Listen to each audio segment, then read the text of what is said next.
प्राचीन समय की बात है। एक समुद्र के किनारे एक गुरु अपना आश्रम बनाकर रहा करते थे। हजारों शिष्य उनसे ज्ञान ग्रहण करने के लिए दूर दूर से उनके पास आकर रहते थे।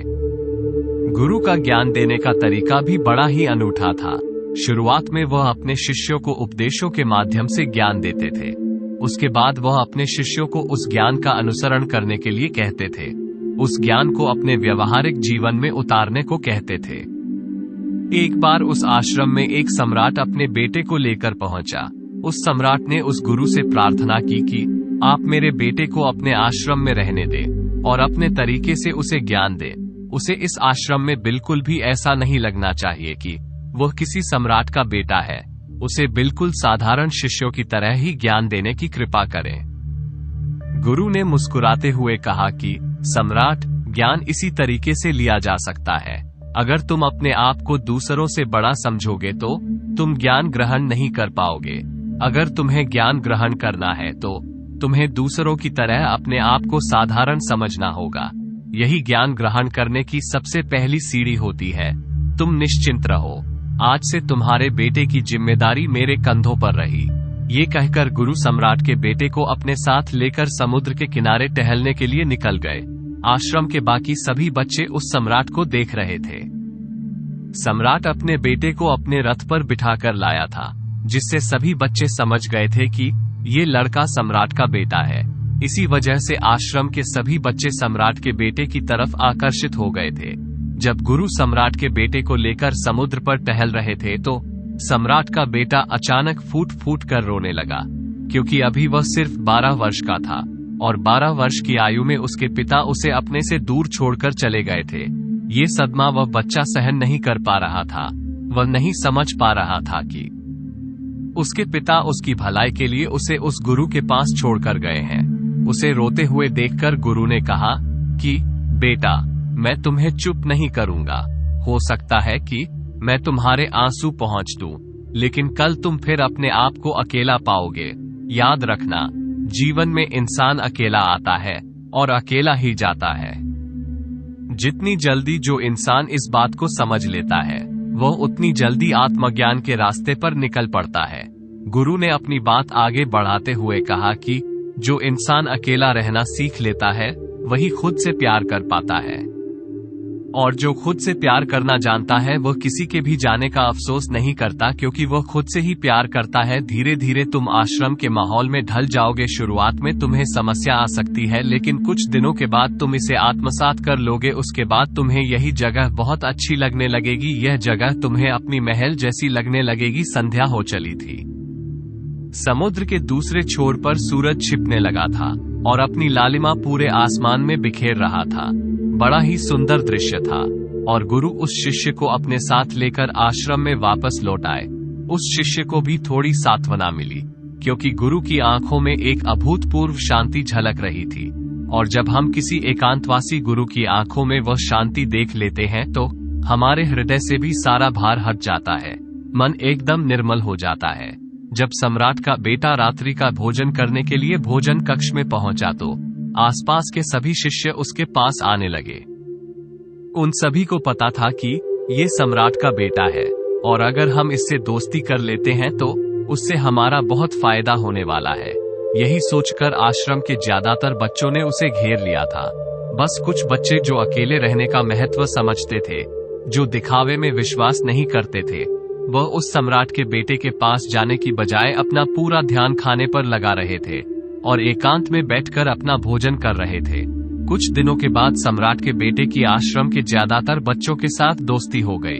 अब वह आश्रम में उन बच्चों के साथ घूमता, उन्हीं के साथ अपना ज्यादातर समय बिताता। आखिरकार सम्राट का बेटा था, सुख सुविधाओं में पला बड़ा था। आसपास बहुत से दास और दासियां होते थे। आसपास अपने मित्रों से गिरे होना वही दिनचर्या उसने इस आश्रम में भी अपना ली थी। ऐसा नहीं था कि गुरु को ये सब पता नहीं था, पर गुरु उसे अलग तरीके से ज्ञान देना चाहते थे। बच्चों को ज्ञान आप उपदेश देकर नहीं दे सकते, उन्हें साक्षात्कार कराना पड़ता है।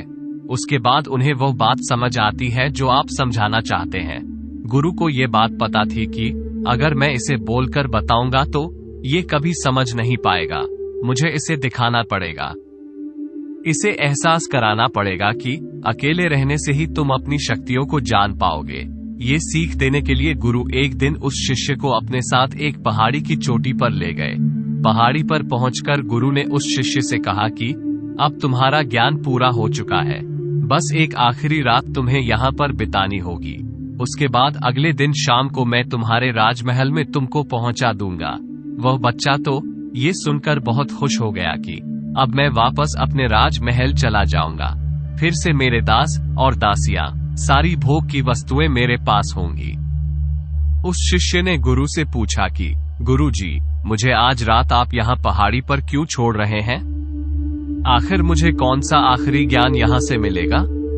गुरु ने मुस्कुराते हुए कहा कि यहाँ पर चट्टान के पीछे तुम्हें छिपकर बैठना होगा।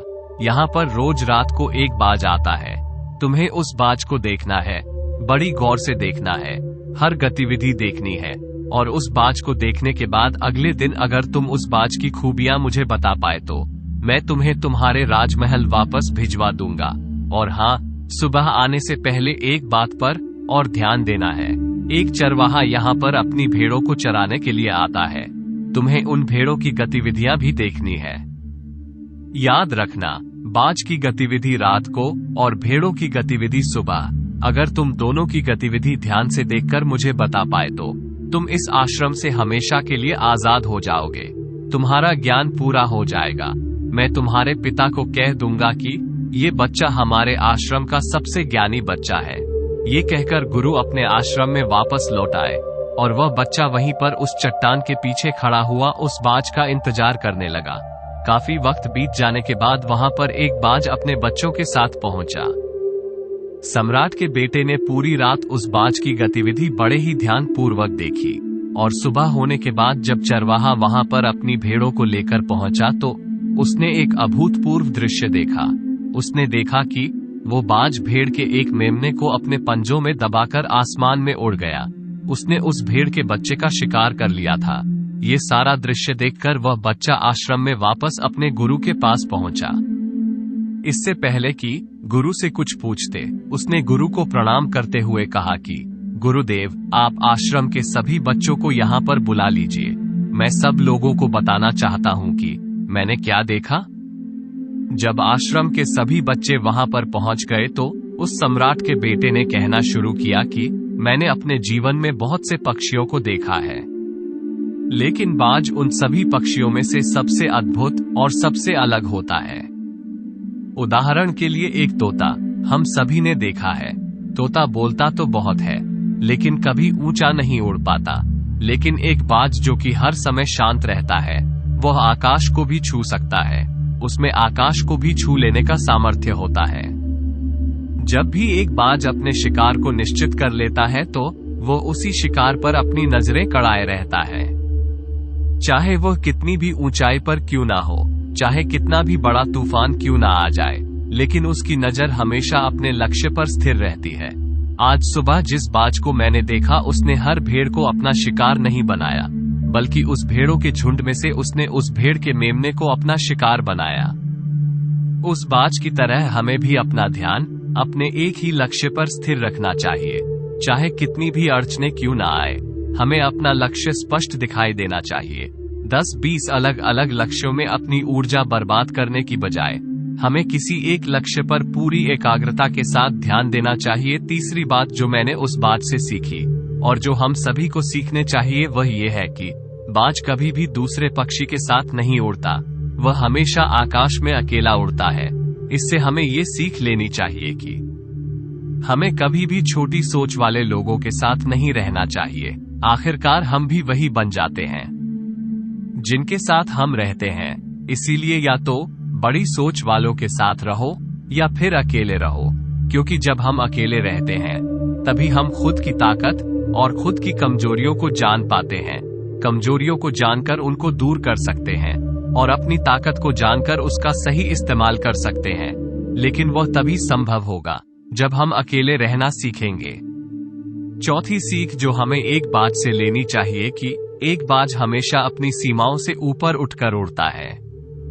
जब तूफान आता है तो हर एक पक्षी अपने घोंसले की तरफ भागता है, खुद को छुपाने की जगह ढूंढता है। लेकिन बाज ऐसा कुछ भी नहीं करता। वो खुद की सीमाओं को तोड़कर बादलों से भी ऊपर उड़ने का प्रयास करता है। हवाएं उसे थपेड़े मारती हैं, पंख उसके भारी हो जाते हैं, पानी और धूल की वजह से उसे कुछ दिखाई नहीं देता, लेकिन वो फिर भी आसमान की तरफ उड़ता रहता है और अंततः बादलों से भी ऊपर निकल जाता है और वहां तब तक उड़ता रहता है जब तक मौसम ठीक नहीं हो जाता। अपनी सीमाओं को सिर्फ इसीलिए तोड़ पाता है क्योंकि वो समस्या के आने पर उससे घबराता नहीं है, उससे डरकर बचने का प्रयास नहीं करता, बल्कि एक सकारात्मक नजरिए के साथ उसका सामना करता है। जीवन में चाहे कितनी भी अड़चनें क्यों ना आए, हमें उन अड़चनों से लड़ना चाहिए, ना कि उनसे डरकर कहीं छिपकर बैठना चाहिए।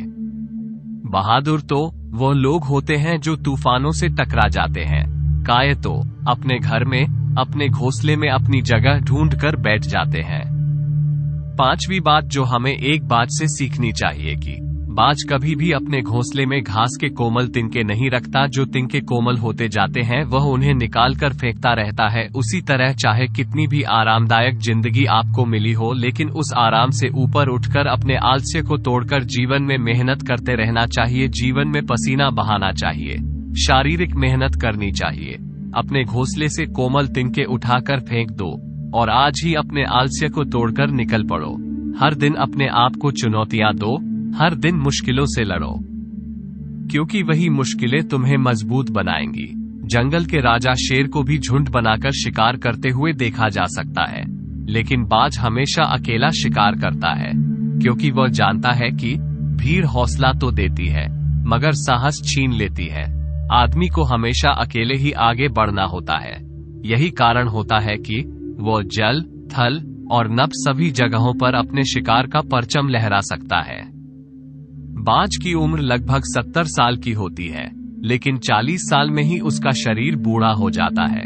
नाखून उसके पैरों में धंसने लगते हैं, पंख उसके शरीर में चिपक जाते हैं, उसकी चोंच मुड़ जाती है, उसका शरीर भारी हो जाता है।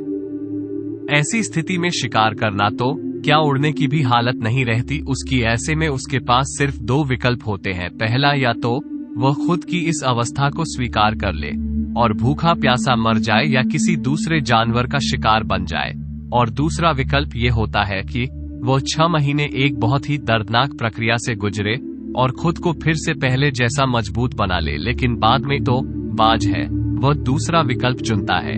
इसके लिए वह खुद को एक बहुत ही ऊंचे पहाड़ पर ले जाता है, जहां वह पहले अपनी चोंच से अपने सारे पंख खींच खींच कर उखाड़ देता है और फिर चट्टान पर पैर मारकर अपने पंजे तोड़ देता है। उसके बाद उसी चट्टान पर अपनी चोंच को पटक पटक कर तोड़ देता है और इस लहूलुहान अवस्था में खुद को दूसरे जानवरों से छुपाता फिरता है। अगले 6 महीने तक वह इसी दर्दनाक प्रक्रिया से गुजरता है और इंतजार करता है नई चोंच, नए पंख और नए पंजों का। तब फिर वह अपनी नई जिंदगी शुरू करता है और निकल पड़ता है अपने शिकार पर और अगले 30 सालों तक फिर से राज करता है। इसीलिए समय आने पर हमें भी अपनी पुरानी आदतों को छोड़ना पड़ता है और कुछ नया सीखना पड़ता है। समय के साथ बदलना पड़ता है, अपने आप को तैयार करना पड़ता है, वरना हमारा भी शिकार हो सकता है, हम भी पीछे रह सकते हैं। इसके बाद सम्राट के बेटे ने भेड़ों की विशेषता बताते हुए कहा कि भेड़ हमेशा झुंड में चलती है, उन्हें झुंड में एक साथ चलने से हिम्मत मिलती है, लेकिन जैसे ही उन पर शिकार होता है वैसे ही वह भीड़ तितर बितर हो जाती है और उस पूरी भीड़ में से एक भी भेड़ अपने साथी की मदद करने के लिए वापस नहीं लौटती। इससे हमें ये सीख मिलती है कि हमारे साथ कितने भी लोग खड़े हो, किसी पर भी यकीन नहीं करना। यकीन करना तो खुद पर करना, क्योंकि बुरा समय आने पर वो भीड़ कब तितर बितर हो जाएगी आपको पता ही नहीं चलेगा। गुरु को प्रणाम करते हुए सम्राट के बेटे ने अपने गुरु से कहा कि गुरुदेव, अगर मुझसे कोई सीख रह गई हो तो कृपा करके आप बताने की कृपा करें। गुरु ने सभी बच्चों को संबोधित करते हुए कहा कि ये सभी बातें जो अभी इस बच्चे ने बताई है सब सही है, लेकिन ये सारी खूबियां आप लोगों में तभी पैदा हो पाएगी जब आप अकेले रहने का अभ्यास करेंगे। आपने देखा होगा कि बाज कभी भी किसी दूसरे पक्षी के साथ नहीं रहता, ना ही किसी के साथ अपनी जोड़ी बनाता। वह आसमान में अकेला उड़ता है और अकेला उड़ने की वजह से वह अपनी ताकत और अपनी कमजोरियों को जान पाता है। इसके बाद गुरु ने अपनी बात खत्म करते हुए कहा कि मैं आज रात इस सम्राट के बेटे को इसके राजमहल में छोड़ने के लिए जा रहा हूँ, क्योंकि इसकी सीख यहाँ पर पूरी हो गई है। और यह कहकर गुरु उस सम्राट के बेटे का हाथ पकड़कर राजमहल की तरफ रवाना हो गए और बाकी के सभी बच्चे उन्हें पीछे से जाते हुए देखते रहे। तो दोस्तों, कैसी लगी ये कहानी आपको कमेंट सेक्शन में जरूर बताना, और अच्छी लगी हो तो इस चैनल को सब्सक्राइब करके नोटिफिकेशन बेल को जरूर प्रेस कर देना। तो मिलते हैं अगली कहानी में, तब तक के लिए अपना ख्याल रखें।